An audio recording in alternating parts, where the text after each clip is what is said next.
আমাদের আজকের টপিক হচ্ছে বানান ও ভাষা।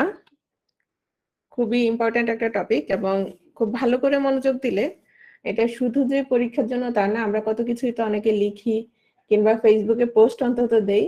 তো বানানের ক্ষেত্রে দেখা যাবে খুবই উপকার হবে আমার ধারণা, অন্তত কিছু বিষয় ক্লিয়ার হয়ে যাবে। একটু খেয়াল করো সবাই মনোযোগ দিয়ে। প্রথমে দেখো এই বানানগুলো, এখানে কিছু বানান শুদ্ধ আবার কিছু বানান আছে ভুল। কোনটা শুদ্ধ কোনটা ভুল এটা আমরা অনেক সময় কনফিউজ হয়ে যাই, এবং এই বানানগুলো তোমার থাকে। বানানগুলো থাকে বলতে হয়তো সাথে অন্য শব্দ থাকে, হয়তো শুধু পূর্বাহ্নটা থাকে কিংবা অপরাহ্নটা থাকে।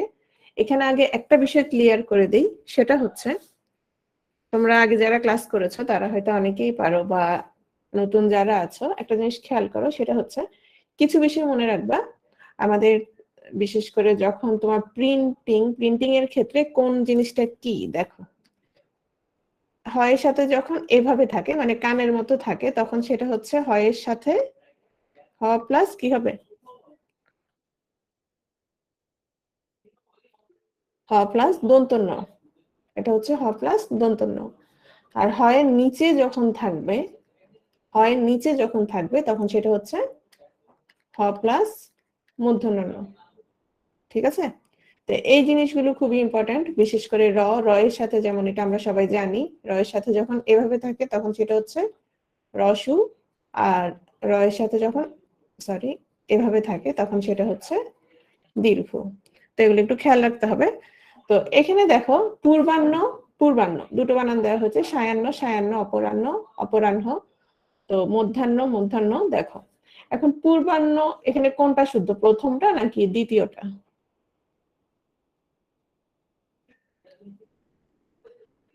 কি মনে হয় কোনটা শুদ্ধ? দ্বিতীয়টা। তারপর সায়াহ্নর ক্ষেত্রে সায়াহ্ন, আচ্ছা সায়াহ্ন বলছো এক, অপরাহ্ন এক। আচ্ছা, জান্নাতুল ফেরদৌস নদী দুই বলে ফেলেছে, জুবাইদা জাহান বলছে দুই, অনেকেই বলছে দুই অপরাহ্নর ক্ষেত্রে। মধ্যাহ্ন, মধ্যাহ্ন বলছে এক। ওকে, আচ্ছা আমি ক্লিয়ার করে দেই। আমরা যখন নতবিধান পড়েছিলাম বাংলায়, যারা বাংলা ক্লাস করেছো, একটা সূত্র পড়েছিলাম, সূত্রটা একটু খেয়াল করো। সূত্রটা ছিল রি র মূর্ধন্যস্ব এর পর, রি র মূর্ধন্যস্ব, এই তিনটা বর্ণ খেয়াল করো। রি র মূর্ধন্যস্বর পর কি আসবে? স্বরবর্ণ বা স্বরধ্বনি। স্বরধ্বনি 11টা আমরা জানি। ক বর্গ, প বর্গ, মূর্ধন্যস্ব হ অথবা অনুস্বার। ক বর্গ মানে ক খ গ ঘ উ, আর প বর্গ মানে প ফ ব ভ ম। তাহলে দেখো রি র মূর্ধন্যস্ব এর পরে যদি এই 10টা প ফ ব ভ ম ক খ গ ঘ ঙ, এখানে 10টা পাচ্ছি। মূর্ধন্যস্ব হ অথবা অনুস্বার এখানে আরো 3টা পাচ্ছি, তাহলে 10 এ 3 কয়টা? 13টা। আর এদিকে স্বরধ্বনি বা স্বরবর্ণ পাচ্ছি কয়টা? 11টা। তাহলে 13 আর 11তে কত হচ্ছে? মানে এই 24টা বর্ণ যদি তোমার থাকে বা পাও, তাহলে এরপরে কি হবে বলতো? যদি দন্তন্য থাকে সেই দন্তন্য এর জায়গায় মূর্ধন্য ণ হবে। বুঝতে পেরেছো বিষয়টা? কারো কাছে কি এই সূত্রটা জটিল লাগতেছে? লাগলে ইয়েস বলো, ওয়াই লিখলেই হবে, আমি আবার বলবো। তাহলে এই সূত্রটা যদি আমরা মিলাই, একটু খেয়াল করো। এখানে দেখো পূর্বাহ্ন, তাহলে র আছে কিনা দেখো তো, র আছে আছে কিনা। একটা জিনিস মনে রাখবে, এটা আমি সব ক্লাসেই বলি, র, রেফ, রফলা, রি, এগুলো সবগুলোই মূলত কি বলতো? সবগুলোই মূলত হচ্ছে র। তাহলে দেখো পূর্বাহ্ন, তাহলে দেখো র, র এর পরে দেখো তো ব যে আসছে, এটা কোন বর্গের বলতো? আমরা কি পড়েছিলাম, প বর্গের কথা পড়েছি কিনা? প ফ ব ভ ম। তাহলে এখানে বটা হচ্ছে তোমার প বর্গীয়। তাহলে র এর পর আমরা কি পাচ্ছি? প বর্গ পাচ্ছি। আচ্ছা দেখো তো সায়ান্নতে র আছে কিনা, রি র মূর্ধন্য সেরকম কিছু আছে কিনা? নাই, নাই। অপরাহ্নতে র আছে কিনা? আছে। মধ্যাহ্নতে র আছে কিনা? নাই। অপরাহ্নতে র আছে, সায়াহ্নতে নাই, পূর্বাহ্নতে র আছে, অন্যতে অন্যতে কি নাই, র নাই। প্রাহ্ন আছে কিনা বলো তো, প্রাহ্ন আছে কিনা? আছে। তাহলে দেখো তো, একদম সহজ। যেটাতে র পাচ্ছ, যেটাতে র পাচ্ছ সেটাতে আমরা কি দিচ্ছি বলো তো? সেটার ক্ষেত্রে কোনটা শুদ্ধ? যেটাতে আমরা রি র মূর্ধন্য সেগুলো পাচ্ছি, এরপরে প বর্গ ক বর্গ পাচ্ছি, সেগুলোর ক্ষেত্রে কোনটা শুদ্ধ হচ্ছে? সেগুলোর ক্ষেত্রে মূর্ধন্য শুদ্ধ হচ্ছে, ঠিক আছে? তাহলে পূর্বাহ্ন কোনটা শুদ্ধ? প্রথমটা না দ্বিতীয়টা? অবশ্যই মূর্ধন্য। ওকে, তাহলে আমরা কোনটা কোনটা শুদ্ধ টিক চিহ্ন দিয়ে দিই। এটাতে হচ্ছে পূর্বাহ্ন, তাহলে সায়াহ্নর ক্ষেত্রে অবশ্যই দন্তন্য, অপরাহ্নর ক্ষেত্রে অবশ্যই কি হবে? মূর্ধন্য, মূর্ধন্যর ক্ষেত্রে অবশ্যই কি হবে? দন্তন্য হবে। অন্যর ক্ষেত্রে দন্তন্য, আর প্রাহ্নর ক্ষেত্রে কোনটা হবে? মূর্ধন্য। বুঝা গেছে বিষয়টা? অর্থাৎ এই শব্দগুলো নিয়ে আর কখনো ঝামেলা হবে কিনা। র দেখলেই কি দিয়ে দিবা? র যদি পাও সেখানে কি দিবা? মূর্ধন্য। ওকে, তাহলে সায়াহ্ন, দেখো দন্তন্য কোনটার কোনটাতে? সায়াহ্ন, মধ্যাহ্ন, অন্ন, এই তিনটা কি হবে? এই তিনটা হচ্ছে দন্তন্য, শেষ ঝামেলা। এবং এখান থেকে থাকেই থাকে, এজন্য এটা নিয়ে এত কথা বললাম। ওকে, নেক্সট আসো। তৎসম শব্দ। তৎসম শব্দ হচ্ছে সংস্কৃত শব্দ, তার সমান মানে সংস্কৃত সমান। তো তৎসম শব্দের ক্ষেত্রে তোমার যেসব শব্দে রস্বই এবং দীর্ঘই দুটোই শুদ্ধ, সেসব ক্ষেত্রে আমরা শুধুমাত্র রস্বই বা রস্যউটা ইউজ করব, অথবা এটার কার চিহ্নটা ব্যবহার করব। তার মানে এই শব্দগুলোর মধ্যে দুটোই শুদ্ধ, কিন্তু এখন আমরা বাংলা একাডেমির নিয়ম অনুসারে আমরা কি ব্যবহার করব? শুধুমাত্র রস্বইকার ব্যবহার করব। সেক্ষেত্রে আমরা আগে লিখতাম শ্রেণী, এভাবে লিখতাম। এটা 42 তে আসছে শ্রেণী বানান। পদবী, পল্লী, ভঙ্গি, শ্রেণী। তাহলে পদবী, পল্লী, ভঙ্গি, মঞ্জরি, যুগতি, শ্রেণী, এগুলো সবগুলো কি দিয়ে হবে? রস্বইকার দিয়ে হবে। ওকে, নেক্সট আসো। এখানে কিছু বানান ভুল, কিছু বানান শুদ্ধ কিনা দেখো তো, নাকি সবগুলোই ভুল? হুম, এখানে সবগুলোই ভুল। এটার কারণ দেখো, এটার কারণ হচ্ছে তোমার রেফের পর ব্যঞ্জন বর্ণের কি হবে না? দ্বিত্ব হবে না। দ্বিত্ব মানে দুবার উচ্চারণ বা দুবার ব্যবহার হবে না। এখানে আমরা দেখো রেফ অর, অর, তার মানে এখানে রেফ আছে অ এর পরে, এরপর দুটো বর্গীয় জ আছে, হবে না। কর্ম, দুটো ম আছে, হবে না। এখানে তয় তো দুইবার আছে, হবে না। তাহলে অর্জন, ঊর্ধ্ব, কর্ম, কার্তিক, কার্য সবগুলোতেই কি একবার ব্যবহার হচ্ছে। তাহলে রেফের পর আমাদের কি হচ্ছে না? ব্যঞ্জন বর্ণের দ্বিত্ব হচ্ছে না। কিন্তু কিছু শব্দ আমাদের মনে রাখতে হবে যেগুলো ব্যতিক্রম, সেগুলো হচ্ছে সৌহার্দ্য, সামর্থ্য, অর্ঘ্য, দৈর্ঘ্য, নৈর্ব্যক্তিক, মর্ত। এই শব্দগুলো আমাদের মনে রাখতে হবে। কেন মনে রাখতে হবে? দেখা গেল ওই কয়টা শব্দের সাথে এগুলো একটা দিয়ে দিল যে কোনটা শুদ্ধ। বুঝতে পেরেছ? নেক্সট আসো। ও হবে নাকি অনুস্বার হবে, এটা কিভাবে মনে রাখবা? ও হবে নাকি অনুস্বার হবে? কোন শব্দটা শুদ্ধ ও এবং অনুস্বারের ক্ষেত্রে? এই ক্ষেত্রে আমরা একটা জিনিস মনে রাখবো, সেটা হচ্ছে তোমার শব্দটা সন্ধিবদ্ধ কিনা। শব্দটা সন্ধিবদ্ধ কিনা। এবং আমরা জানি যখন তোমার সন্ধিবদ্ধ হয়, দুটো অংশ থাকে না? দুটো অংশের মধ্যে যদি প্রথম অংশের শেষ বর্ণ যদি ম থাকে, তাহলে সেটার তোমার ময়ের জায়গায় কি হবে? অনুস্বার হবে। ময়ের স্থানে কি হবে? অনুস্বার হবে। তাহলে দেখো তো, এখানে অহংকার আর অহংকার কোনটা শুদ্ধ? এক নাকি দুই? এক শুদ্ধ। কেন এক শুদ্ধ? কারণ এটা হচ্ছে তোমার সন্ধিবদ্ধ শব্দ। কিভাবে হয়েছে? অহম যোগ কার। এই ময়ের স্থানে তোমার কি হচ্ছে? ময়ের স্থানে তোমার হচ্ছে অনুস্বার। ওকে, তাহলে দেখো তো, শৃঙ্খল, শৃঙ্খল, এখানে কোনটা শুদ্ধ? এক না দুই? এখানেও 1 নম্বরটা শুদ্ধ। কেন 1 নম্বরটা শুদ্ধ? কারণ শব্দটা কি নয়? সন্ধিবদ্ধ নয়। এটা সন্ধির মাধ্যমে শব্দটা সৃষ্টি হয়নি, শৃঙ্খল। তাহলে যদি শ্রীম যোগ খল হতো তাহলে কি হতো? তাহলে অনুসার হতো। যেহেতু সন্ধিবদ্ধ নয় সেহেতু এটা হচ্ছে তোমার উ দিয়ে লিখা। তাহলে আমাকে কয়েকটা শব্দ বলো যে ঠিক কিনা দেখো তো। যেমন আকাঙ্ক্ষা।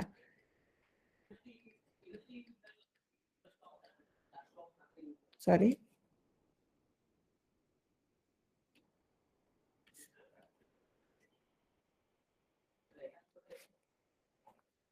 একটু খেয়াল করো হয়েছে কিনা এটা, শুদ্ধ না ভুল? তাহলে কিভাবে হবে?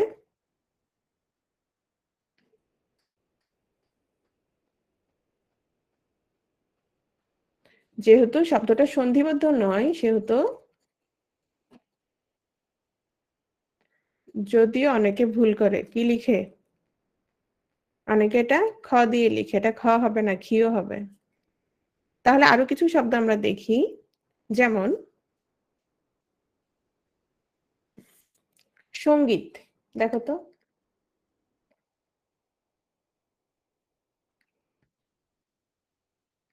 অনেকে কিন্তু সঙ্গীত এভাবে লিখে, তাহলে কোনটা শুদ্ধ? প্রথমটা শুদ্ধ।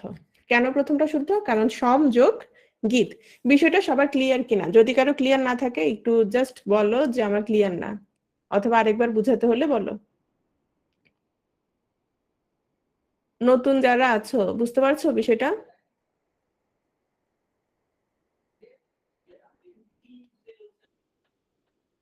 ওকে, তাহলে আরো কিছু শব্দ আমরা দেখি। সংগঠন। সংগঠন কিভাবে হবে?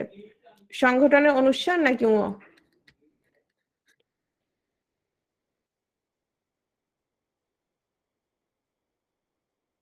অনুস্বার হবে, কারণ শব্দটা হচ্ছে সম যোগ ঘটন। ওকে, এটা বুঝলেই হবে এটা। তাহলে দেখো এখানে বলছে কি, সন্ধির ক্ষেত্রে ক খ গ ঘ পরে থাকলে পূর্বপদের অন্তঃস্থিত ম স্থানে অনুস্বার লেখা যাবে। যেমন অহম যোগকার, তাহলে এখানে ম এর জায়গায় কি হচ্ছে? ম এর জায়গায় তোমার অনুস্বার হচ্ছে, সংযোগ চিহ্ন সংকীর্ণ। আর যদি সন্ধিবদ্ধ না হয় সেখানে ও স্থানে কি হবে? অনুস্বার হবে না। যেমন অঙ্ক, অঙ্গ, আকাঙ্ক্ষা, আতঙ্ক, কঙ্কাল, এগুলোতে একটা তো কি নাই, যেহেতু সন্ধিবদ্ধ না সেহেতু সবগুলোতে কি বসেছে? ও বসেছে। একটু দেখো, অঞ্জলি, গীতাঞ্জলি, শ্রদ্ধাঞ্জলি শব্দগুলো শুদ্ধ কিনা? অঞ্জলি, গীতাঞ্জলি, শ্রদ্ধাঞ্জলি মানে সবগুলো শেষে কি আছে? অঞ্জলি আছে। এবং অঞ্জলি যেহেতু আছে, অঞ্জলি বানান আমরা অনেকেই দীর্ঘ ইকার দিয়ে লিখি, তবে এগুলো সবগুলোই হচ্ছে তোমার ভুল। হ্যাঁ, এগুলো শুদ্ধ হবে, সবগুলোই হবে হ্রস্ব ইকার। তাহলে আমরা যেটা মনে রাখবো, অঞ্জলি দ্বারা গঠিত সকল শব্দে কি হবে? হ্রস্ব ইকার হবে। তাহলে এখন থেকে যে শহীদদের শ্রদ্ধাঞ্জলি দেওয়া হয়, তাহলে শহীদদের শ্রদ্ধাঞ্জলির মধ্যে আমরা কি দিব? অবশ্যই হ্রস্ব ইকার দিব 21শে ফেব্রুয়ারিতে। সোনালী, রূপালী, মিতালি ঠিক আছে কিনা দেখো। কারো ঘুম আসছে? নাস্তা টাস্তা করে আসছো, চাটা খেয়ে আসছো সবাই?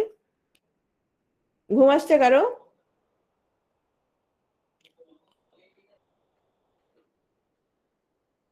ওকে, দেখো, সোনালী, রূপালী, মিতালি, আমরা এই বানানগুলো সচরাচর সবাই এভাবেই লিখতাম যখন জানতাম না। হ্যাঁ, তাহলে এই বানানগুলো একটাও এভাবে হবে না, দীর্ঘ ইকার হবে না। সবগুলি বানান দেখো তাহলে, সোনালী, রূপালী, বর্ণালী, হেয়ালি, খেয়ালি, মিতালি। কেন দেখো, বিশেষণবাচক আলী প্রত্যয়যুক্ত শব্দে কি হবে? হ্রস্ব ইকার হবে। তাহলে যেই শব্দের সাথে কি প্রত্যয় যুক্ত হচ্ছে? আলী প্রত্যয় যুক্ত হচ্ছে, সবগুলোতেই তোমার কি হচ্ছে? হ্রস্ব ইকার হচ্ছে। সেক্ষেত্রে সোনালী বানান, রূপালী বানান, এগুলোতে সবগুলোতে কি হচ্ছে? হ্রস্ব ইকার হচ্ছে। ওকে, নেক্সট দেখো, কার্যাবলী, বাংলাদেশ বিষয়াবলী, গ্রন্থাবলী, এগুলো কি শুদ্ধ? এই ক্ষেত্রে আমরা কি কি পাচ্ছি? আমরা পাচ্ছি আবলী, তাই তো? তাহলে আবলী বচনবোধক যুক্ত শব্দটির আবলী অংশটুকুতে কি হবে? হ্রস্ব ইকার হবে। তাহলে কার্যাবলী, শর্তাবলী, যেমন বাংলাদেশ বিষয়াবলী অনেকেই এভাবে লিখে, দীর্ঘ ইকার দিয়ে লিখে। ব্যাখ্যাবলী, নিয়মাবলী, তথ্যাবলী সবগুলোতেই তোমার রস্বইকার হবে। এখন আসো তাহলে আমরা কি কি দেখলাম বলো তো? আমরা যা যা পেয়েছি, রস্বইকার দিয়ে কি কি পেয়েছি? অঞ্জলি পেয়েছি, আলী পেয়েছি, আর কি পেলাম? আবলি। তাহলে অঞ্জলি, আলী, আবলি, এই তিনটা আমরা মনে রাখবো। এবং এই তিনটা তোমার কোনো শব্দের সাথে যদি যুক্ত থাকে, সবগুলোর সাথেই অবশ্যই কি হবে? রস্বইকার হবে। ওকে, নেক্সট আসো, ইক বা স্নিক প্রত্যয়যুক্ত শব্দ। এটা একটু খেয়াল করো, এগুলো হচ্ছে তোমার অনেক সময় ভুল হতে পারে যেহেতু প্রত্যয়ের সাথে সংশ্লিষ্ট। প্রত্যয়ের ক্লাসটা করলে এগুলো আরো ক্লিয়ার হতো তোমাদের, যারা প্রত্যয় ক্লাস করেছো। খেয়াল করো, ব্যবহার, হ্যাঁ, এক্ষেত্রে যেটা হয় তোমার ইক প্রত্যয়যুক্ত অংশে ইকার হবে এবং মূল স্বরের আদিস্বর বৃদ্ধি পাবে। আদিস্বর কি? আদিস্বর হচ্ছে তোমার ধরো এই যে ব্যবহার, এখানে আদিস্বর কোনটা? ব্যয়। ওকে, তাহলে দেখো যখন ইকার হবে এবং মূল স্বরের আদিস্বর বৃদ্ধি পাবে। আদিস্বর বৃদ্ধি কিভাবে হয় দেখো, অ থেকে কি হয়? আ, ই থেকে এ বা ওই, উ থেকে ও বা ও, রি থেকে অর বা আর। তাহলে খেয়াল করো, আমাদের যখন শব্দটা যখন হচ্ছে তোমার দিন,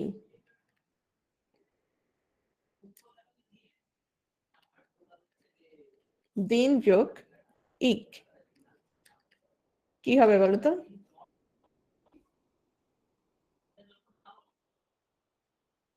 দৈনিক। হ্যাঁ, তাহলে এখানে আদিস্বরটা কি আছে দেখো তো, ই আছে, যে ই, ই আদিস্বরের বৃদ্ধি হয়ে কি হলো? ওই হলো। তাহলে শব্দটা কি হবে? দৈনিক। তাহলে এই ক্ষেত্রে তোমার যেগুলো সহজ সেগুলো আসবে না, তাহলে কোনটা আসবে একটু খেয়াল করো তো। যেমন শব্দটা আছে তোমার ব্যবসায়,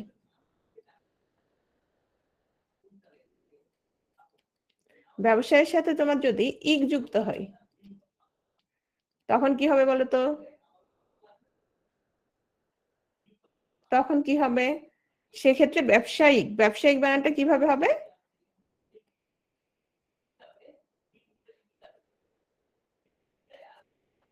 বুঝতে পারছো বিষয়টা? ওকে, ঠিক একইভাবে যেমন ধরো ব্যবহার, ব্যবহার আমরা কিভাবে লিখি? শুধু জফলা দিয়ে, ব্যবহার যোগ ইক। যদি আদিস্বরের বৃদ্ধি পায় তাহলে কি হবে বলতো? ব্যবহারিক। Very good. তাহলে আমরা ব্যবহার যদিও শুধু জফলা দিয়ে লিখবো, কিন্তু ব্যবহারিক লেখার সময় অবশ্যই কি থাকবে? তোমার আদিস্বরের বৃদ্ধি পেয়ে হয়ে যাবে আকার। এবং এই ক্ষেত্রে একটা শব্দ যেটা আমরা সচরাচর ভুল করে থাকি বা ভুল ইউজ করি, সেটা হচ্ছে, এটা সবসময় আমি বলি, শব্দটা হচ্ছে সম সময়। সম সময়। তো সম সময়ের সাথে যদি আমি ইক যুক্ত করি কি হবে বলতো? এটাতে কোনো, এটার সাথে কিছুই যুক্ত হবে না। তাহলে এখানে আদিস্বরের অ থেকে কি হয় দেখো, অ থেকে বৃদ্ধি হয়ে কি হয়? আ হয়। তাহলে কি হয়ে যাবে? সাম সাময়িক। আচ্ছা, এগুলো যারা নতুন তাদের মনে হয় বুঝতে অসুবিধা হচ্ছে, কিন্তু কিছু বলছে না কেউ। নতুন যারা আছো তাদের কি কোনো সমস্যা হচ্ছে বলো? নতুন যারা আছো, ওকে। একইভাবে দেখো, তাহলে ভূগোল কি হবে? ভূগোল ভৌগোলিক। Very good. হ্যাঁ, আমরা সবসময় সমসাময়িক লিখি, আমরা একটু ভুল লিখি। তাহলে ভূগোল কি হচ্ছে?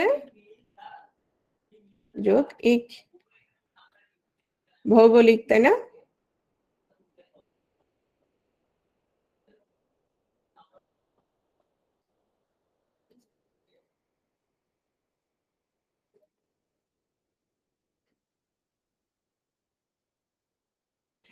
জসিমউদ্দিন, জসিমউদ্দিন, জসিমউদ্দিন, তিনটা জসিমউদ্দিন লিখেছি আমি, কিন্তু কোনটা শুদ্ধ বলো তো? 2। হ্যাঁ, নামের ক্ষেত্রে যেটা হচ্ছে, নামের ক্ষেত্রে যে বা যিনি তার নাম যেভাবে লিখেন সেটাই শুদ্ধ, সেভাবেই লিখতে হবে, ঠিক আছে? এখানে এখন আমরা সবগুলো উচ্চারণই জসিমউদ্দিন, কিন্তু যেহেতু তিনি এভাবে লিখেন, সো আমরা এভাবে লিখতে হবে জসিমউদ্দিন। ওনার জসিমউদ্দিনের মধ্যে দীর্ঘ ইকার আছে, আর দয়ের সাথে এখানে কি আছে? হস আছে, হস চিহ্ন। তো লেখক, কবি বা কোনো ব্যক্তি বা প্রতিষ্ঠানের নাম যা লেখা থাকে তাই লিখতে হবে। এই ক্ষেত্রে আমরা জানি সোনালী বানানের ক্ষেত্রে রস্ব ইকারটা শুদ্ধ, তাহলে কি আমরা সোনালী ব্যাংক এভাবে লিখবো?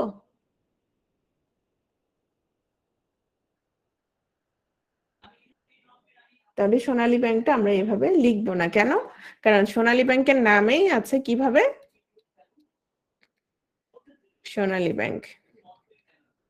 সোনালী শব্দটা যদিও এটা শুদ্ধ, কিন্তু ব্যাংকের ক্ষেত্রে আমরা এভাবে লিখতে হবে। একইভাবে রূপালী ব্যাংক, রূপালী ব্যাংকও এভাবে হবে না, কোনটা হবে? রূপালী ব্যাংক কি হবে? রূপালী ব্যাংক। ওকে, তাহলে এটাই হচ্ছে শুদ্ধ। কিন্তু রূপালী বানানে কোনটা শুদ্ধ? রূপালী বানানে তোমার দীর্ঘ উকারও হবে না, আবার কি হবে না? দীর্ঘ ইকারও হবে না। হ্যাঁ, ট্রাস্ট ব্যাংকও ভুল, ওই ক্ষেত্রে ওই শব্দ আমরা আসছি একটু পরে। তাহলে রূপালীর ক্ষেত্রে তোমার যেভাবে হবে সেটা হচ্ছে এভাবে। এখন আসো, এটা খুবই ইম্পর্টেন্ট। এই স্লাইডটা খেয়াল করো, এই স্লাইডটা থেকে অনেকগুলো উদাহরণ আছে, একটু খেয়াল করো। এবং এখান থেকে আসে সবচেয়ে বেশি তোমার শুদ্ধ অশুদ্ধ, এখান থেকে আসে, একটু খেয়াল করো। বিশেষণজাত শব্দকে বিশেষ্য করতে হলে তা বা জফলা যে কোনো একটি প্রত্যয় যুক্ত করতে হবে। মানে কি খেয়াল করো, বলছি বিশেষণজাত শব্দকে। আচ্ছা, তুমি দরিদ্র, তার মানে তুমি গরিব, তাহলে দরিদ্রটা এখানে কি বিশেষণ কিনা? বিশেষণ কিনা? দরিদ্রটা বিশেষণ। বিশেষণজাত শব্দকে বিশেষ্য করতে হলে, বিশেষ্য করতে হলে সেটা কি? তা বা জফলা যে কোনো একটা প্রত্যয় যুক্ত করতে হবে। মানে তুমি একসাথে তা আবার একসাথে জফলা দুটোই যুক্ত করতে পারবা না। তাহলে দরিদ্রর সাথে যদি আমরা তা যুক্ত করি, শব্দটা কি হয়ে যাবে বলতো? বিশেষ্য হচ্ছে। এবং এই ক্ষেত্রে আমরা কয়টা যুক্ত করছি? কোন প্রত্যয়টা যুক্ত করছি? তা প্রত্যয়টা যুক্ত করছি। তাহলে এখানে জফলা বা অন্য কোনোটা হবে না। এখন আসো, কিন্তু আমরা যদি ভুল করে এভাবে লিখি তাহলে কি হবে? শুদ্ধ হবে না ভুল হবে? ভুল হবে। তাহলে আমরা শুধু মানে বিশেষ্য করতে হলে হয় তা প্রত্যয় যুক্ত করব অথবা জফলা। তাহলে দরিদ্র, দরিদ্র হচ্ছে বিশেষণ। তাহলে তা যুক্ত করলে সেটা শুদ্ধ হচ্ছে, অথবা ধরো আমরা এখন তা যুক্ত করব না, তা যুক্ত না করে আমরা কোনটা যুক্ত করব? জফলা যুক্ত করব। সেক্ষেত্রে কি হচ্ছে?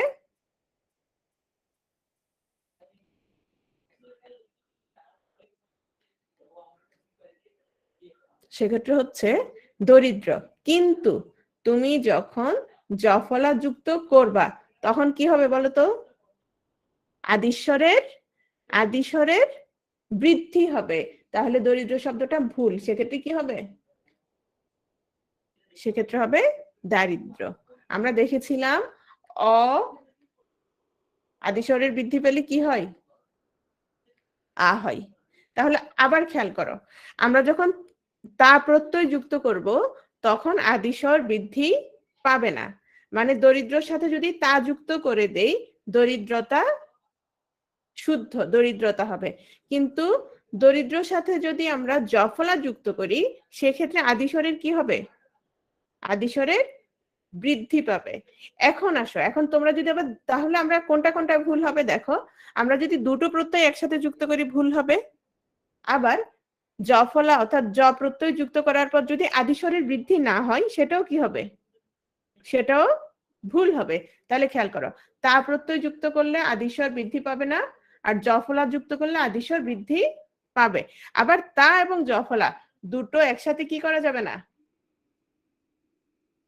একসাথে যুক্ত করা যাবে না। তাহলে আমরা উদাহরণগুলো দেখি, এবং এটার উদাহরণ সবচেয়ে বেশি আসে। আমরা উদাহরণগুলো দেখি, দেখো। দিন, দিন, দিনের সাথে যদি আমি তা যুক্ত করি, তা প্রত্যয় যুক্ত করি, দীনতা। শুদ্ধ না ভুল?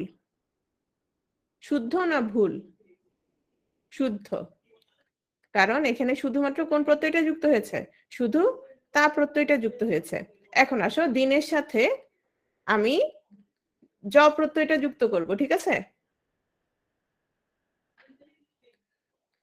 সেক্ষেত্রে কি হবে? দৈন্য। সেক্ষেত্রে হচ্ছে দৈন্য। এখন আসো তাহলে দৈন্য শুদ্ধ কেন? দিনের কি হয়েছে? আদিস্বরের বৃদ্ধি হয়েছে, তাই না? কিন্তু তুমি যদি দৈন্যতা লিখো তাহলে কি হচ্ছে এখানে? কেন ভুল হচ্ছে বলো তো দৈন্যতার ক্ষেত্রে? কেন ভুল এখানে দৈন্যতার ক্ষেত্রে? দৈন্যতার ক্ষেত্রে এই কারণে ভুল, প্রথমত তুমি এখানে জ প্রত্যয়টা ইউজ করে ফেলেছো, আবার সাথে তা প্রত্যয়টা যুক্ত করে দিয়েছো, তাহলে কোনোভাবে দুটো প্রত্যয় একসাথে যুক্ত হচ্ছে না। তাহলে আমরা কি কি মনে রাখবো? আমরা মনে রাখবো যে কোনো একটা প্রত্যয় যুক্ত হবে, এক্ষেত্রে তা প্রত্যয় যুক্ত হলে কি হচ্ছে না? আদিস্বরের বৃদ্ধি হচ্ছে না। আর যদি জ প্রত্যয় যুক্ত হয় তাহলে আদিস্বরের বৃদ্ধি পাবে, আর দুটো প্রত্যয় একসাথে যুক্ত হবে না। ওকে, তাহলে দেখো তো কৃপণ, কৃপণের সাথে কোনটা শুদ্ধ? কৃপণ, কৃপণের সাথে যদি তা দিই শুদ্ধ কিনা? কৃপণতা, কৃপণতা শুদ্ধ। কৃপণের সাথে যদি আমি জ প্রত্যয় যুক্ত করি কি হবে? কার্পণ্য। রি, রি থেকে কি হয়? অর, আর। যারা প্রত্যয় ক্লাস করেছো তাদের কাছে এটা একেবারেই ক্লিয়ার। তাহলে হচ্ছে কি? কার্পণ্য। এখন যদি আমি বলি কার্পণ্যতা, শুদ্ধ না ভুল? অনেকে বলে না যে কার্পণ্যতা করিস না, তাহলে কার্পণ্যতা ভুল। এবং একটা জিনিস খেয়াল করো, আমরা কিন্তু এই শব্দগুলো সবগুলোই ভুল করি। কিভাবে ভুল করি খেয়াল করো। দৈন্যতা বলি কিনা? দৈন্যতা, দৈন্যতা সাধারণত অনেকেই বলে। মাধুর্যতা বলা হয় কিনা? মাধুর্যতা বলা হয়। সখ্যতা বলা হয় কিনা? সখ্যতা বলা হয় কিনা? বলা হয়। তারপরে তোমার বৈচিত্র্যতা বলা হয় কিনা? বৈচিত্র্যতা বলা হয় কিনা? বলা হয়। ভুল। সৌন্দর্যতা ভুল। চাঞ্চল্যতা ভুল। চাঞ্চল্যতা ভুল। কেন ভুল বলো তো? শব্দটা কি? শব্দটা হচ্ছে চঞ্চল। চঞ্চলের সাথে যদি তা প্রত্যয় যুক্ত করে কি হচ্ছে? চঞ্চলতা। আর যদি জ প্রত্যয় যুক্ত করে কি হচ্ছে? চাঞ্চল্য। চাঞ্চল্য। তাহলে হয় চঞ্চল, চঞ্চল শুদ্ধ, চঞ্চলতা শুদ্ধ, চাঞ্চল্য শুদ্ধ। কিন্তু চাঞ্চলতা কি? চাঞ্চল্যতা ভুল। বুঝতে পারছো বিষয়টা? ক্লিয়ার কিনা? যারা নতুন তাদের কাছে ক্লিয়ার কিনা? তাহলে বৈশিষ্ট্যতা শুদ্ধ না ভুল? বৈশিষ্ট্যতা শুদ্ধ না ভুল? ওকে, তাহলে কিভাবে মনে রাখবা? খেয়াল করো, যদি দেখো, যদি না বুঝো, যারা ধরো বুঝতে পারতেছো না বা পরীক্ষার হলে মাথা কাজ করতেছে না, এক্ষেত্রে একটা জিনিস খেয়াল করবা, সেটা হচ্ছে জফলা যদি থাকে সেটার সাথে আর তাটা হবে না। কি থাকলে? জফলা থাকলে সেটার সাথে তা যেটা থাকবে সেটা কি? সেটা ভুল। জফলা থাকলে সেটার সাথে তা থাকলে ভুল। ওকে, তাহলে দেখো তো, খেয়াল করো। সরি,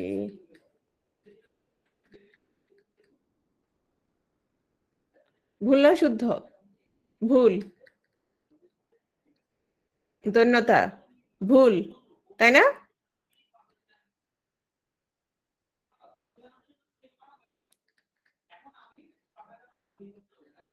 ভুল।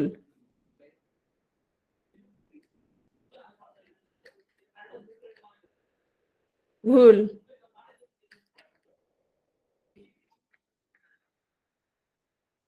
ভুল, তাই না? ঐক্যতা ভুল। সৌজন্যতা আমরা বলি, এটা খুব বেশি ইউজ হয়। ভুল, তাই না?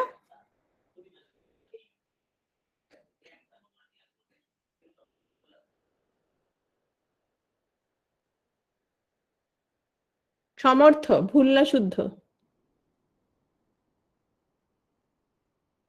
দেখো তো এটা ভুল না শুদ্ধ?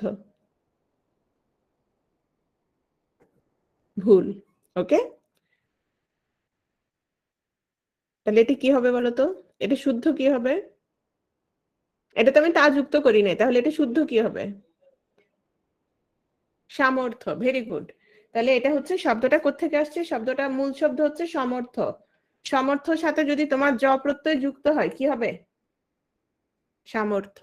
ওকে, তাহলে আমরা ভুল শুদ্ধ চিনবো কিনা এই ক্ষেত্রে এগুলো সবচেয়ে বেশি আসে। তাহলে এক থেকে কি হবে বলতো? এক থেকে তা প্রত্যয় যুক্ত করলে একতা, এটা শুদ্ধ। তারপর জ প্রত্যয় যুক্ত করলে কি হবে?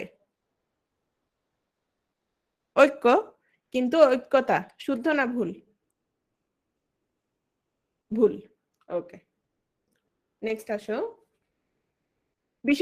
বিশেষণজাত শব্দের শেষে দীর্ঘ ইকার থাকলে এবং তারপরে যদি ত, তা, নি, নি, সভা, পরিষদ, জগৎ, বিদ্যা, তত্ত্ব, মানে শব্দের শেষে যদি তুমি এগুলো দেখো, তাহলে ওই শব্দের শেষে দীর্ঘ ইকারটা কি হয়ে যাবে?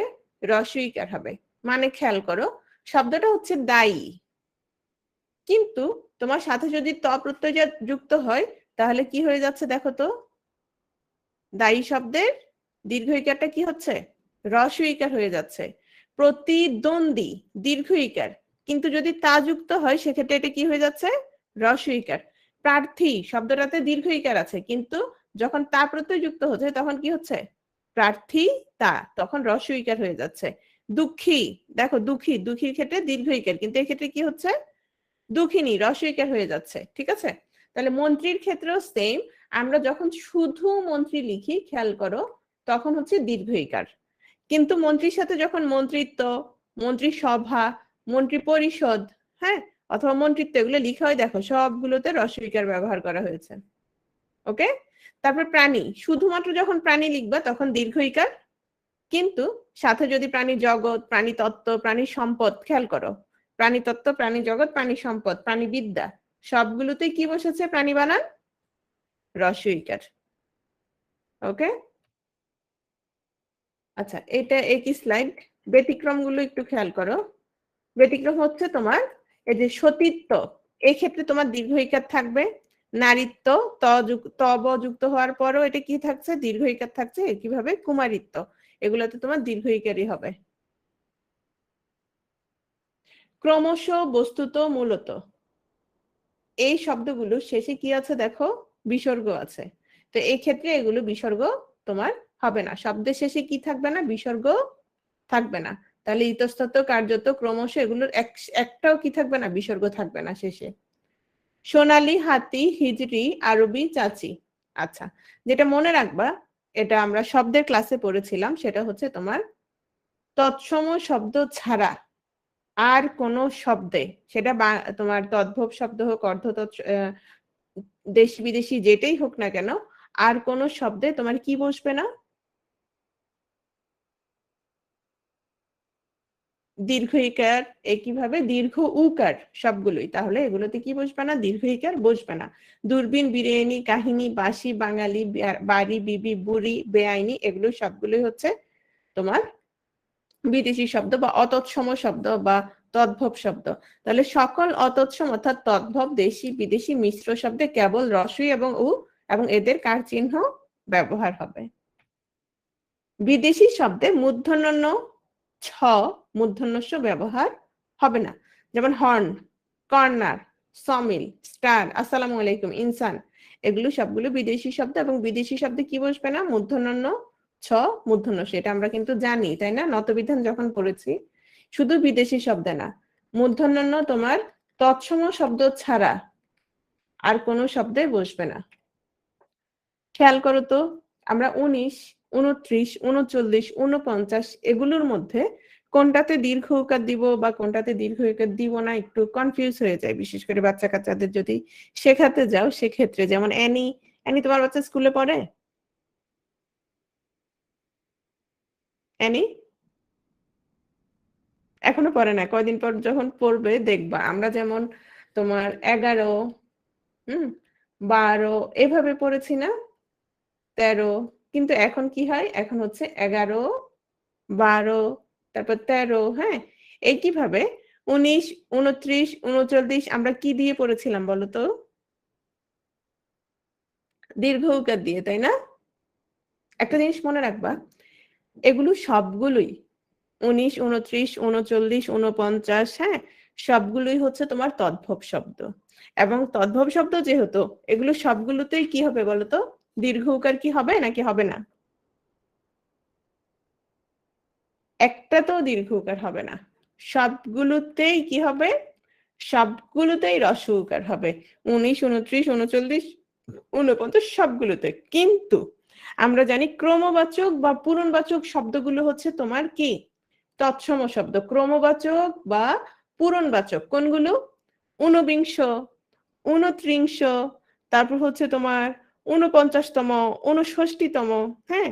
এগুলো হচ্ছে সবগুলো তোমার ক্রমবাচক বা পূরণবাচক এবং এগুলো হচ্ছে তোমার তৎসম শব্দ। সেক্ষেত্রে 29, 29 এগুলোর ক্ষেত্রে কি হবে? দীর্ঘ উকার হবে। আর যেগুলো তদ্ভব মানে আমরা যেগুলো বলি ১, ২, ৩, ৪, ৫, ৬ এই ক্ষেত্রে এগুলো যেহেতু তোমার তদ্ভব শব্দ সেই ক্ষেত্রে এগুলো সবগুলোতে কি হবে? হ্রস্ব উকার হবে। মনে থাকবে? আমি দেখলাম যে আমার বাচ্চাকেও মানে স্কুল থেকে ভুল শিখাচ্ছে। মানে তোমার দীর্ঘ উকার দিয়ে শিখাচ্ছে। কিন্তু এটা দীর্ঘ উকার হবে না। ওকে? হর্ষ চিহ্ন যথাসম্ভব বর্জন করতে হবে। যেমন কল, কল, করলেন, কাত, চট এগুলোতে এখন কি দিবা না?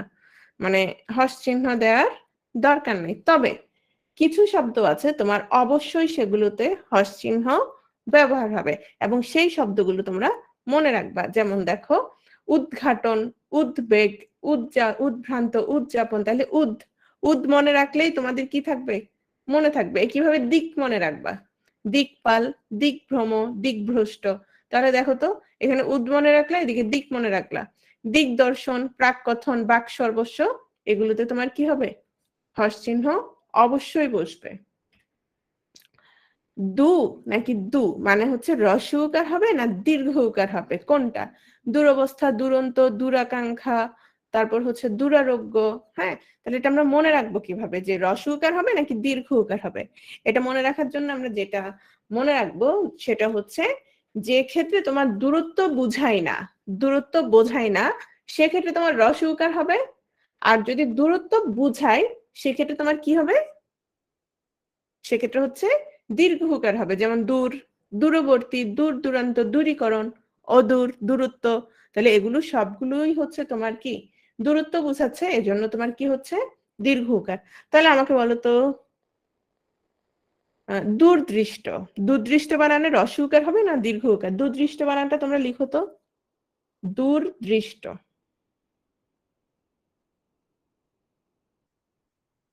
দূরদৃষ্ট শব্দটা লিখো। প্রত্যয়। Very good. দূরদৃষ্ট শব্দের অর্থ হচ্ছে তোমার মন্দ ভাগ্য। তার মানে এটাতে কি বুঝাচ্ছে না? এটাতে তোমার কি বুঝাচ্ছে না? দূরত্ব বুঝাচ্ছে না। সেহেতু এটাতে তোমার হ্রস্ব উকার হবে। দূর দৃষ্ট। ওকে? আর যদি দূর দৃষ্টি হয় সেক্ষেত্রে সেক্ষেত্রে দীর্ঘ উকার হবে। কারণ হচ্ছে দূরদৃষ্টি মানে তোমার দূরের বিষয় বুঝাচ্ছে, দূরের দৃষ্টি বুঝাচ্ছে। ঠিক আছে? ওকে? ভূ নাকি ভূ মানে হ্রস্ব উকার হবে না দীর্ঘ উকার হবে? এটা কিভাবে মনে রাখবা? আচ্ছা এখানে ভূমি বানানটা ভুল হয়েছে। ভূমি বানান হচ্ছে দীর্ঘ উকার, হ্যাঁ? তাহলে ভূমি বা মাটি সংক্রান্ত হলে তোমার দীর্ঘ উকার হবে। আর যদি মাটি সংক্রান্ত বা ভূমি সংক্রান্ত না হয় সেক্ষেত্রে তোমার হ্রস্ব উকার হবে। তাহলে ভুবন, আমরা ভুবন বানান অনেকেই ভুল লিখি। ত্রিভুজ, চতুর্ভুজ, আমরা অনেকেই ত্রিভুজ চতুর্ভুজে কি দেই? দীর্ঘ উকার দেই। তাহলে এগুলো একটাও কি হবে না, এগুলো যেহেতু মাটি বা ভূ সংক্রান্ত না, ভূমি সংক্রান্ত না, সেহেতু ভুবন, ত্রিভুজ এগুলোতে কি হচ্ছে না তোমার? দীর্ঘ উকার হবে না। কিন্তু দেখো তো ভূমি, ভূগোল, ভূমিকম্প, হ্যাঁ? তাহলে এগুলো কি সংক্রান্ত? তোমার মাটি বা ভূমি সংক্রান্ত। এই ক্ষেত্রে তোমার কি হবে? দীর্ঘ উকার ব্যবহার হবে। চাকরিজীবী, পেশাজীবী, শ্রমজীবী সাধারণত বেশিরভাগ মানুষই এভাবে লেখে শব্দগুলো, কিন্তু এটা ভুল। তাহলে কি হবে? জীবিতে। হ্যাঁ, তোমার শব্দের শেষে যদি জীবী আসে তাহলে সেক্ষেত্রে কি হবে? বা পেশা সংক্রান্ত যদি হয় অবশ্যই দুটোই দীর্ঘ ইকার হবে। কিন্তু জীবিকা যদি আগে আসে সেক্ষেত্রে কি হচ্ছে? সেক্ষেত্রে জীবিতে আবার দুটো দীর্ঘ ইকার হবে না। তাহলে চাকরিজীবী, পেশাজীবী, শ্রমজীবী, কৃষিজীবী যত পেশা আছে বা জীবী যদি পরে বসে তোমার অবশ্যই দুটোতেই কি হবে? দীর্ঘ ইকার হবে।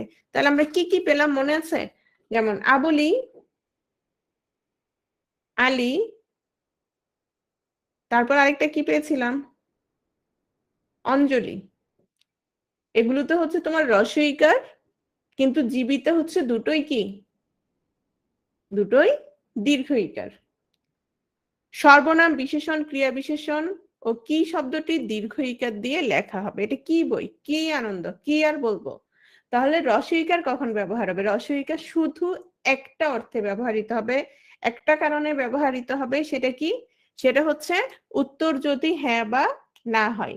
ধরো কেউ একজন তোমার জান্নাতুল সামান্তাকে জিজ্ঞেস করলো তুমি কি বাংলা ক্লাস করেছো? এটার উত্তর কি? হ্যাঁ, এটার উত্তর আমি ইংলিশ ক্লাস করি নাই, এরকম কিছু হবে নাকি? হ্যাঁ বা না হবে। তুমি কি বাংলা ক্লাস করেছো? এটার উত্তর হ্যাঁ বা না হবে। তাহলে তুমি কি বাংলা ক্লাস করেছো, এই যে উত্তর যে হ্যাঁ বা না, এক্ষেত্রে হচ্ছে হ্রস্ব ইকার। আর সব ক্ষেত্রে আমাদের কি হবে? দীর্ঘ ইকার হবে। ওকে, তাহলে শুধু একটা ক্ষেত্রে হ্যাঁ বা না এর ক্ষেত্রে, তুমি কি আজ স্কুল গিয়েছো, তুমি কি ভাত খেয়েছো, হ্যাঁ বা না, হ্যাঁ বা না উত্তর হলেই তোমার হ্রস্ব ইকার হবে, আর সবগুলো দীর্ঘ ইকার। তাহলে আর সবগুলো যেহেতু দীর্ঘ ইকার, তাহলে দেখো তো কিভাবে, কি রকম, কি রূপে, এগুলো তো কি হবে? এগুলোর উত্তরটা কি হ্যাঁ বা না হবে? কিভাবে, কি রকম, কি রূপে, হ্যাঁ বা না হবে না, এগুলো তোমার দীর্ঘ ইকার হবে। তাহলে রসইকার এটা অলরেডি বলে ফেলেছি, যেসব প্রশ্নবাচক বাক্যের উত্তর হ্যাঁ বা না হবে সেগুলোতে তোমার রসইকার। তুমি কি যাবে? উত্তর কি? হ্যাঁ অথবা না। সে কি এসেছিল? হ্যাঁ এসেছিল। তাহলে হ্যাঁ। কালো, খাটো, ছোট, ভালো। বলছে এগুলো এখন কিভাবে লিখবো আমরা? সবগুলো ওকার দিব। কেন? বাংলা অধ্বনির উচ্চারণ বহু ক্ষেত্রে কিসের মতো? ও এর মতো। যেমন আমার মেয়ের নাম হচ্ছে ধরো অরু, কিন্তু লিখি কি দিয়ে দেখো তো? লিখি কি দিয়ে? অ দিয়ে, কিন্তু উচ্চারণটা কি হচ্ছে? উচ্চারণটা হচ্ছে অরু। হ্যাঁ, তার মানে এটা হচ্ছে সংবৃত উচ্চারণ, এটা হচ্ছে সংবৃত উচ্চারণ। হ্যাঁ, কিন্তু আমি যদি বলি অরোরা, তখন কিন্তু আমি অরোরা বলি না তখন কি বলি? অরোরা বলি? অরোরা বলি না, তখন কিন্তু বলি অরোরা। এটা হচ্ছে বিবৃত উচ্চারণ। ঠিক আছে? তো এখানে বলা হচ্ছে বাংলা অধ্বনির উচ্চারণ বহু ক্ষেত্রে ওর মতো হয়। তো যে ক্ষেত্রে ওর মতো হয় যদি সেটা শব্দের শেষে আসে, সেক্ষেত্রে আমরা এটাতে কি দিয়ে দিব? আমরা ওকার দিব। তবে এগুলো ধরো এই ধরনের বানানগুলো তোমার বিসিএস এ বা ধরো এমসিকিউ তে আসবে এরকম না, এটা তুমি জাস্ট জেনে রাখতে পারো। তোমার প্রিলির জন্য কিংবা পরীক্ষার জন্য যেটা সবচেয়ে বেশি ইম্পর্টেন্ট, সেই স্লাইড গুলো কোনগুলো ছিল তোমার? ইক বা স্নিক প্রত্যয় যোগে যেগুলো হয়েছিল, আদিস্বরের বৃদ্ধি হয়েছিল, তারপর হচ্ছে তোমার তা বা জ প্রত্যয় যেগুলো দেখেছো। ঠিক আছে? এগুলো খুব বেশি ইম্পর্টেন্ট ছিল। তারপর পূর্বাহ্ন, অপরাহ্ন। তাহলে এই যে 11, 12, 13, 15, 16, হ্যাঁ আমরা এখন থেকে এভাবে লিখবো। সংবৃত বিবৃতটা বুঝো নাই? আচ্ছা জোবাইদা, আমি ক্লাসের শেষে তোমাকে বুঝিয়ে দিচ্ছি, সমস্যা নেই। আচ্ছা, শব্দের শেষে প্রাসঙ্গিক ক্ষেত্রে তোমার অনুস্বার বসবে, আর যদি তোমার অনুস্বারের সঙ্গে স্বর যুক্ত হয় সেক্ষেত্রে উ হবে। যেমন বাঙালি, ভাঙা, রঙিন। আর বাংলা এবং বাংলাদেশ সব সময়, বাংলা এবং বাংলাদেশের ক্ষেত্রে সব সময় অনুস্বার হবে, কারণ আমাদের সংবিধানে এভাবেই লেখা আছে। ঠিক আছে? মূর্ধন্য এবং দন্তন্য, অতৎসম শব্দের বানানে মূর্ধন্য ব্যবহার করা যাবে না, মানে শুধুমাত্র তৎসম শব্দে মূর্ধন্য বসবে। যেমন অঘ্রাণ, ইরান, কান, কোরআন, গভর্নর, গুনতি, গোনা, এগুলো তোমার হচ্ছে তৎসম তদ্ভব শব্দ। হ্যাঁ, যেমন আমরা রানী, রানী আজীবন আমরা কিভাবে লিখছি? রাজা, রানী, এভাবে লিখছি না? কিন্তু রানীটা হচ্ছে তোমার তদ্ভব শব্দ বা বাংলা শব্দ। এজন্য রানী বানানটা কিভাবে হবে? রকার। আমার এটা দেখলেই মনে হয় যেন ভুল, তাই না? মানে শুদ্ধটাই আমরা ধরো কিছু বানান এমন ভাবে লিখছি বা এমন ভাবে শিখছি যে এখন যেটা শুদ্ধ ওটা দেখলে মনে হয় যেন ওটা ভুল। এই যে যেমন রানী, তারপর ঈদ, ঈদ এভাবে দেখলে কেমন জানি মানে মনে হয় যেন ঈদকেই অপমান করা হয়, তাই না? তারপর ঝর্ণা, দেখো ঝর্ণা আজীবন আমরা কিভাবে লিখে আসছি? এই যে আসলে ঝর্ণা হচ্ছে তোমার তদ্ভব শব্দ। সো তদ্ভব শব্দ যেহেতু তদ্ভব শব্দে কখনোই কি বসবে না? মূর্ধন্য ণ বসবে না। এটা এটা ইম্পর্টেন্ট, এটা খেয়াল করো। অনেকেই লিখো, যেমন আমার পোস্টে একটা লাইক দিয়ে আই যা, হ্যাঁ, পোস্ট। তারপর লেখো কি store? Zubaida store, Zubaida store. বাংলাদেশের বেশিরভাগ দোকানে স্টোর বানানটা এভাবে লেখা। হ্যাঁ, তারপর হচ্ছে মাস্টার, কি মাস্টার? রেবেকা মাস্টার, তাই না? আহমেদ মাস্টার, ঠিক আছে।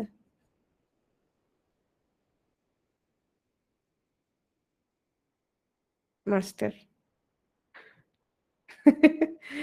আহমেদ খালি যে মাস্টার তা না, আরো অনেক কিছু।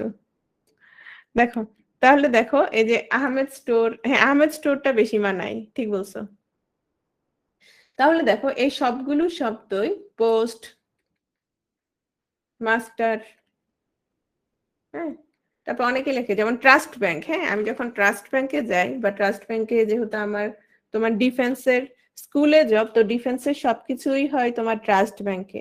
তো ট্রাস্ট বানানটাই দেখা যায় ওরা ভুল লিখে, কারণ ট্রাস্ট শব্দটা কি বিদেশি শব্দ।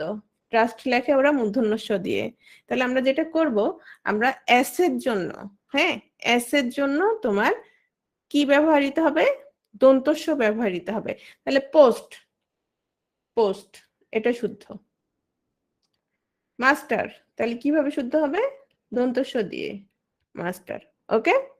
ট্রাস্ট, ট্রাস্টে কি হবে? দন্ত স হবে। তাহলে খেয়াল করো, এস ধ্বনির জন্য হচ্ছে দন্ত স, আর S H, S I O N, S S I O N, T I O N, এগুলো সবগুলোর জন্য কি ব্যবহৃত হবে? তালব্য স ব্যবহৃত হবে। যেমন পাসপোর্ট, তাহলে এখানে এস, এস এর জন্য কি হচ্ছে? দন্ত স। Cash, C A S H, তাহলে এস এস এর জন্য হচ্ছে তোমার তালব্য স। ওকে। ঊর্ধ্বকমা যথাসম্ভব বর্জন করতে হবে। যেমন বলে, বলিয়ে, হয়ে, হ্যাঁ এগুলো এক সময় এই যে বলিয়া এখান থেকে যেহেতু ছোট করা হয়েছে, অনেক আগে এভাবে লেখা হতো হয়ে, তো ঊর্ধ্বকমার এখন দরকার নাই।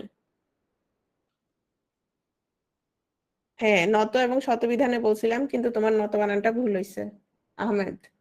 সমাসবদ্ধ পদ খেয়াল করো, সমাসবদ্ধ পদ, বিলাত ফেরত, রাজপুত্র, মধুমাখা। হ্যাঁ, সমাসবদ্ধ পদ হচ্ছে তোমার কি হয়? তোমার হাসতেছো কেন জানি?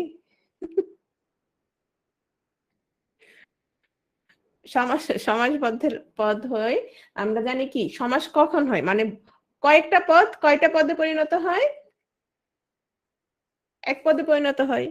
এখন এক পদেই যেহেতু পরিণত হচ্ছে, তাহলে বিলাত ফেরত একসাথে হবে। মানে সে কোত্থেকে ফেরত আসছে? বিলাত থেকে আসছে। রাজপুত্র, রাজার পুত্র, মধুমাখা, মধুতে মাখা, তাহলে এগুলো কি হবে? স্পেস হবে না, সবগুলো একসাথে হবে। সমাসবদ্ধ পদগুলো যথাসম্ভব একসাথে লিখতে হবে। ওকে। তারপর আসো বিশেষণ পদ। ভালো দিন, লাল গোলাপ, সুগন্ধ ফুল, সুনীল আকাশে। এখানে দেখো, এখানে এই যে দিনের আগে দিনটা কেমন? দিনটা ভালো। গোলাপটা কেমন? লাল। তাহলে এই শব্দগুলো হচ্ছে ভালো, লাল, এগুলো হচ্ছে বিশেষণ পদ। বিশেষণ পদ সব সময় আমরা কি লিখবো? আলাদা লিখবো, একসাথে হবে না। তাহলে সমাসবদ্ধ পদ একসাথে হবে, কিন্তু বিশেষণ যখন থাকবে শব্দের সাথে সেটা কি একসাথে হবে না। তাহলে ভালো দিন, লাল গোলাপ, সুগন্ধ ফুল, হ্যাঁ, তাহলে ভালো মাস্টার, তাহলে এগুলো কি হবে? সবগুলো আলাদা হবে। নেক্সট আসো নাবাচক শব্দটা, আবার খেয়াল করো। নাবাচক যেটা হবে না, নাটা আলাদা হবে, কিন্তু নি কি হবে? একসাথে হবে। ওকে? তাহলে নাবাচক এবং নি এর প্রথমটি অর্থাৎ নাটা হচ্ছে স্বতন্ত্র পদ হিসেবে বসবে, আর নি হচ্ছে সমাসবদ্ধ হিসেবে একসাথে বসবে। কিন্তু নাটা যদি তোমার আগে হয়, মানে শব্দের পূর্বে আসে, সেই ক্ষেত্রে তোমার একসাথে যুক্ত থাকবে, মানে না বালক, না রাজ, না হোক। এই ক্ষেত্রে তোমার দেখো, যেহেতু শব্দের পূর্বে আসছে, তোমার একসাথে যুক্ত হয়েছে। অধিকন্তু অর্থে ও, মানে আজও, আজও কি সে এলো না। আমারও, আচ্ছা আজও সে এলো না, এই অপেক্ষাটা কখন থাকে বলো তো? খালি নতুন থাকলে থাকে, তাই না? হ্যাঁ, আহমেদ এখন ভালো বুঝে। আচ্ছা, ওই যে আমি একটা কৌতুক সবসময় বলি, হ্যাঁ, যে তুমি এত ভালো কেন? মানে আহমেদকে তার গার্লফ্রেন্ড জিজ্ঞেস করতেছে যে আহমেদ তুমি এত ভালো কেন? আহমেদ কি বলছে জানো? আমাদের উত্তরটা কি বলতো? আমাদের উত্তর হচ্ছে তুমি যে নতুন এজন্য। মানে পুরান হয়ে গেলে কি খারাপ। দেখো, তাহলে যখন অধিকন্তু অর্থে ও বসবে তখন হবে ও। আমারও, কালো, তোমারও। একইভাবে নিশ্চয়ার্থ কি, মানে আজই, এখনই, তাহলে আমরা এভাবে লিখবো না যে আজই, হুম এখনই, সরি, এখনই। হ্যাঁ, তাহলে এগুলো কি লিখবো? আলাদা লিখবো, এভাবে আজই, এখনই। বেশি এবং বেশি, হ্যাঁ, এবং এটা এই বানানটা ভুল করার সম্ভাবনা সবচেয়ে বেশি আহমেদ মাসুমের। আহমেদ খেয়াল করো, মানে তুমি যখন অনেক বেশি ভালোবাসবা, মানে বহু অর্থে, অনেক বেশি অর্থে, সেক্ষেত্রে কি হবে? সেক্ষেত্রে বেশির মধ্যে রস্বইকার হবে। আর যখন অনেক বা বহু, মানে বুঝাবে না, তখন সেক্ষেত্রে হচ্ছে দীর্ঘ ইকার, যেমন ছদ্মবেশী, প্রতিবেশী, এক্ষেত্রে হচ্ছে দীর্ঘ ইকার। ঠিক আছে? দেখো, পদের শেষে গ্রস্থ নয়, পদের শেষে হচ্ছে গ্রস্ত। হ্যাঁ, যেমন তোমার বাধাগ্রস্ত, ক্ষতিগ্রস্ত, হতাশাগ্রস্ত, বিপদগ্রস্ত। ওকে? অদ্ভুত এবং ভুতুরে বানানে রস্ব উকার হবে। এছাড়া যত ভূত আছে সবগুলোতে কি হবে? সবগুলোতে দীর্ঘ উকার হবে। এতদিন এটাই পড়াই আসছি, কিন্তু মজার বিষয় হচ্ছে ভুতুরে বানান বাংলা একাডেমির তোমার ইয়াতে অভিধানে দীর্ঘ দিয়ে আছে, মনে রাখবা। হ্যাঁ, কিন্তু অনেক জায়গায় বলা হচ্ছে তোমার ভুতুরে রস্ব উকার দিয়েও শুদ্ধ, তারপর হচ্ছে দীর্ঘ উকার দিয়েও শুদ্ধ। খেয়াল করো। অদ্ভুত, তাহলে আমরা কি মনে রাখবো? শুধুমাত্র অদ্ভুত বানানে কি রস্ব উকার। তাহলে অদ্ভুত ছাড়া যত ভূত আছে, অদ্ভুত ছাড়া যত ভূত আছে সবগুলোতে কি হবে? সবগুলোতে হচ্ছে তোমার দীর্ঘ ইকার হবে, দীর্ঘ উকার হবে। হ্যাঁ, ভুতুরে কেন? তোমার ভুতুরে হচ্ছে তোমার অনেক জায়গায় রস্ব উকার দিয়েও শুদ্ধ, আবার যেহেতু তোমার অভিধানে দীর্ঘ উকার দিয়ে আছে, সো আমরা দীর্ঘ উকারটাই মনে রাখবো। হীরা, হীরক, নীল, সুনীল, নীলক, নীলিমা, এগুলো সবগুলোতে হীরা এবং নীল, এই দুটো শব্দ মনে রাখবা। এগুলোতে সবসময় দীর্ঘ ইকার হবে। এটা খেয়াল করো তো, দীর্ঘ ই, ইয়, অনিয়, এই প্রত্যয়গুলো যদি যুক্ত হয় তখন কি হবে? দীর্ঘ ইকার হবে, যেহেতু দীর্ঘ ই আছেই, দেখাই যাচ্ছে। যেমন শব্দটা হচ্ছে জাতি, রস্ব ইকার। শব্দটা হচ্ছে দেশি, রস্ব ইকার। শব্দটা হচ্ছে পানি, পানি কি? রস্ব ইকার। কিন্তু যখন তোমার ইয় প্রত্যয় যুক্ত হচ্ছে বা অনিয় প্রত্যয় যুক্ত হচ্ছে, তখন কি হয়ে যাচ্ছে? দীর্ঘ ইকার। যেমন জাতীয়। আহমেদ খেয়াল করো, দেশি, দেশি থেকে হয়ে গেল দেশীয়, দীর্ঘ ইকার। পানি, পানি থেকে হয়ে গেল পানীয়। জল থেকে জলীয়, দীর্ঘ ইকার। ওকে? ইংরেজি, জাপানি, হিন্দি, দেখো তো বানানগুলো ঠিক আছে কিনা।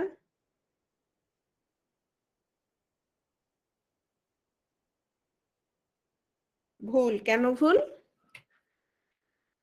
কারণ হচ্ছে ভাষা এবং জাতিতে তোমার কি হবে?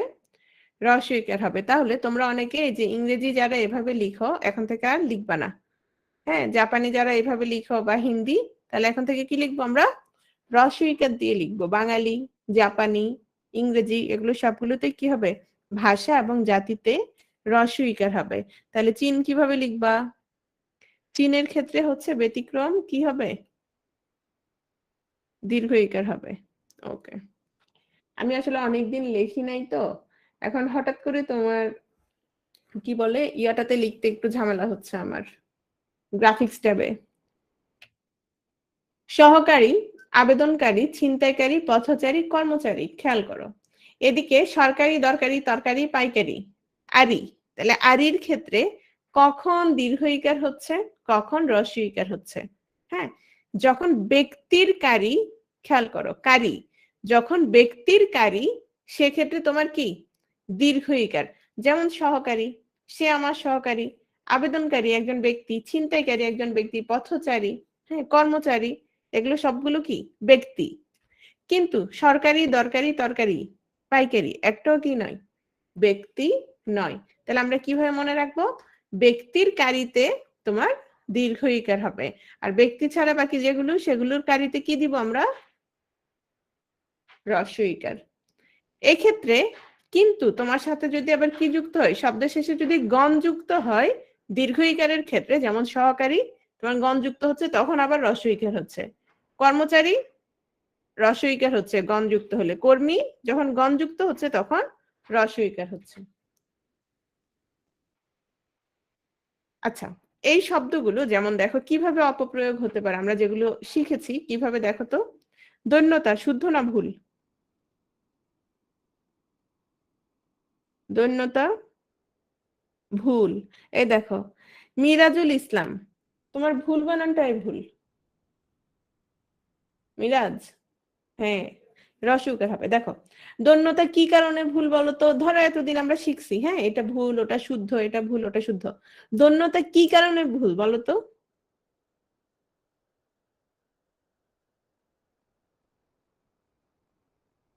হুম, দৈন্যতা কি কারণে ভুল? এখানে আমরা একসাথে কয়টা প্রত্যয় ব্যবহার করেছি? একসাথে দুটো প্রত্যয় ব্যবহার করেছি। দুটো প্রত্যয় ব্যবহার হবে না, একটা প্রত্যয় ব্যবহার হবে। দিন, দিন শব্দের সাথে হয় কি হবে? দীনতা হবে অথবা দৈন্য। ওকে। মাধুর্যতা কি হবে? মাধুর্যতা প্রত্যয়জনিত ভুল, এটা হবে মাধুর্য অথবা মধুরতা। কারণ শব্দটা কোত্থেকে আসছে? শব্দটা আসছে তোমার মধুর থেকে। তাহলে মধুর থেকে কি শুদ্ধ? মধুরতা শুদ্ধ অথবা মাধুর্য শুদ্ধ। হুম, সমসাময়িক তাহলে কি হবে? আচ্ছা, আমি যখন বলেছিলাম যে সমসাময়িক হবে কি? সমসাময়িক। তাহলে এখন বুঝছো কেন সমসাময়িক হবে? এখন বুঝা গেছে কিনা কারণটা? উদ্বেলিত হবে না, কি হবে? উদ্বেল। চোখের দৃষ্টিশক্তি হবে? দৃষ্টিশক্তি তো শুধু চোখেরই হয় না, হাতের পায়ের তো দৃষ্টিশক্তি হয় না। তাহলে কি হবে? শুধু দৃষ্টিশক্তি, চোখের হবে না। পুরস্কার বিতরণী অনুষ্ঠানের পরিবেশ এত অপরিষ্কার, দেখো তো এখানে কোনটা ভুল কোনটা শুদ্ধ?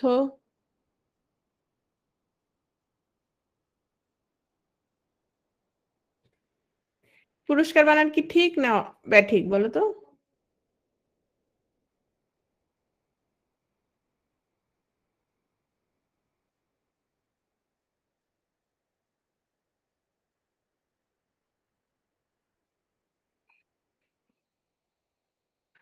অপরিষ্কার ভুল না শুদ্ধ?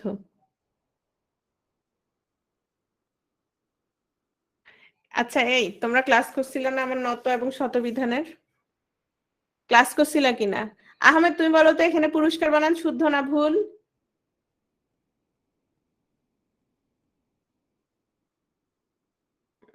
আফরোজা হয় নাই। হ্যাঁ আহমেদ সঠিক লিখতে যাই লিখছে আচ্ছা ঠিক বলছো। দেখো তোমরা কেন বুঝতে পারো নাই, দেখো প্রথম পুরস্কার যেটা এটা হচ্ছে শুদ্ধ পুরস্কার, এটা শুদ্ধ। অপরিষ্কার, আচ্ছা শব্দটা অ বাদ দেই, আমরা শুধু পরিষ্কারটা রাখি। হ্যাঁ পরিষ্কার এভাবে আছে, তাহলে এটা কি, এটা হচ্ছে ভুল। তাহলে দেখো খেয়াল করো, এই যে দন্তস্ব বা মূর্ধন্যস্বর আগে খেয়াল করবা যে অ বা আ আছে কিনা। অ বা আ যদি থাকে তাহলে হবে দন্তস্ব, আর অ আ ভিন্ন অন্য স্বরধ্বনি যদি থাকে সেক্ষেত্রে হবে মূর্ধন্যস্ব। তোমরা আমার কথা অনেকে বুঝো নাই। কিভাবে বুঝো নাই আমি দেখাই দেই। পুরস পুরস্কার, এই এর আগে কি আছে দেখো, পুর পুর রয়ের সাথে কি আছে, রয়ের সাথে কি আছে, অ আছে। পরি পরি, তাহলে কি আছে, ই আছে। এবার মনে রাখো অ বা আ যদি পাও দন্তস্ব দন্তস্ব, আর যদি ই বা উ যেটাই হোক, ই উ এ ওই যাই পাও না কেন সেক্ষেত্রে কি হবে মূর্ধন্যস্ব। তাহলে দেখো তো তিরস্কার বানান ঠিক আছে কিনা,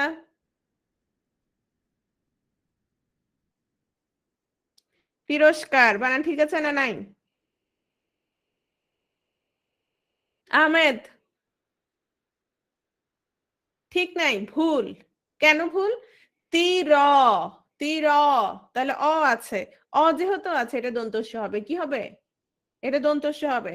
তাহলে দেখো তো আবিষ্কার কি হবে বলো তো, আবি আবি, ই আছে তাহলে কি হবে, তাহলে মূর্ধন্যস্ব হবে।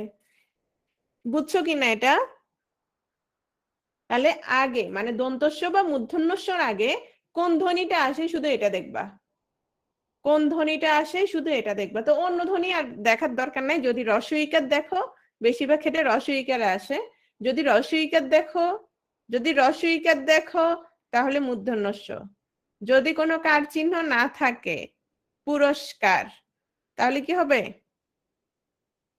সেক্ষেত্রে দন্তস্ব। ওকে, এটা দৈন্যতা দীনতা অনেকবার হয়ে গেছে।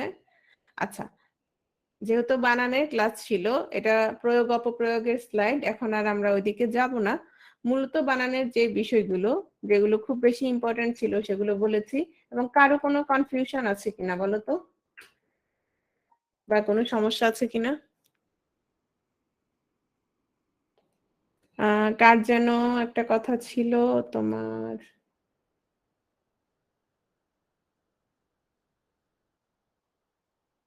সংবৃত বিবৃত, কার যেন সমস্যা ছিল সংবৃত আর বিবৃত।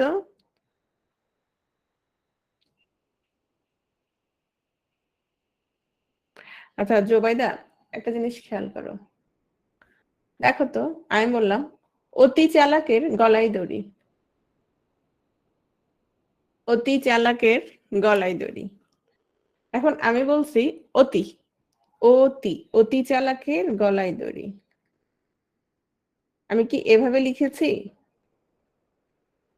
নাকি অ দিয়ে লিখেছি, কোনটা বলো তো, অ দিয়ে লিখেছি তাই না, আমি লিখেছি অ দিয়ে। এখন অ এর উচ্চারণ যদি অ না হয়ে ও এর মতো হয়, মানে গালটা তোমার ঠোঁটগুলো ও এর মতো গোলাকার আকৃতি ধারণ করে, সেক্ষেত্রে অ এর উচ্চারণ হবে সংবৃত। কি হবে, সংবৃত।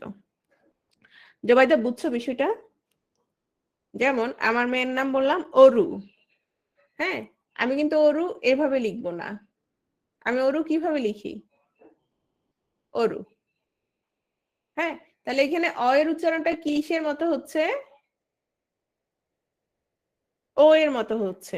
জবাইদা বুঝতে পেরেছো বিষয়টা, তাহলে অ এর উচ্চারণ যখন ও এর মতো হবে তখন সেটাকে আমরা বলবো সংবৃত।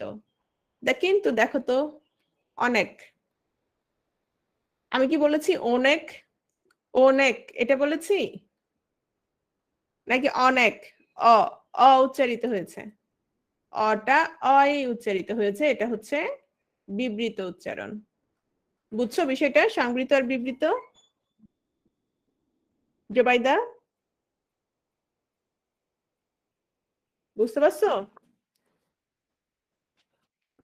ওকে, তাহলে আজকের ক্লাস এটুকুই। তোমরা বানানের যে স্লাইড গুলো ওগুলো দেখে নিও সবগুলো, আর প্র্যাকটিস করবা বেশি বেশি। সবাই ভালো থাকো।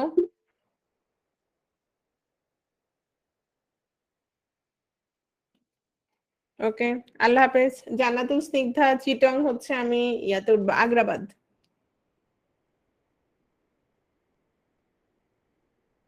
কোথায় উঠবো বলতে আমাদের বাসা আছে আগ্রাবাদ, শান্তিবাগ বাসা। আসিও তুমি। ওকে, ঠিক আছে তাহলে, আল্লাহ হাফেজ, সবাই ভালো থেকো। ওয়ালাইকুম আসসালাম।